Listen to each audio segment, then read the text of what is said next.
Good morning. Welcome to Papa John's World. It's a beautiful morning in western Colorado. It's New Year's Eve, and we got a load of wood to split. This was bucked yesterday. You might have got to watch it if you watch our channel. And it took me and Grandma about 40 minutes to buck this load of wood, which is pretty good for old retired people. Anyway, today we're going to split it with our 4-way wedge on our box store splitter. It's got a return stop, so I don't have to wait 6 seconds on every split of wasted time. Anyway, it's 10 o'clock in the morning right now, and we'll see about how long it takes us to split this. And I think it's about 5 face cords, might be 6. I don't believe it's over 6. So 1 full cord and 1/3 is about what I think it'll work out to be. Okay, thanks for watching Papa John's World.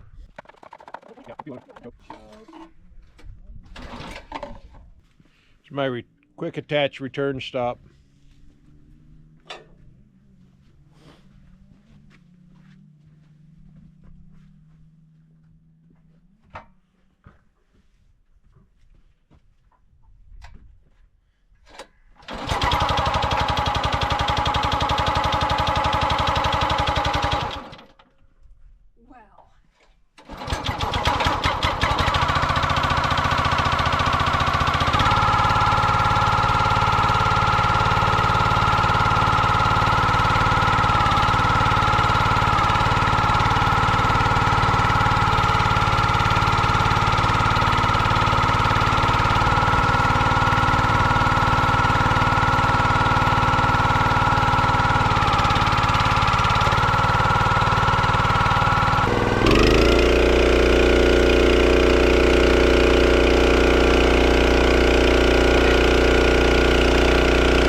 Wow, that's a lot of wood. Let's see. You can really tell the old line is right here. And we're a good 5 feet tall. So I'm sure it's 5 face cords at least. And the trailer, she's empty now. Nice and empty. Just remember, I think a wood stove can save your life. Makes you feel good to have one. Be able to keep your house warm in a power outage or a disaster. I hope a lot of the people back east right now that are out of power have wood stoves in their houses. Anyway, thanks for watching Papa John's World. Thanks for watching Grandma stack wood. Boy, she's a wood stacker. Okay, be safe.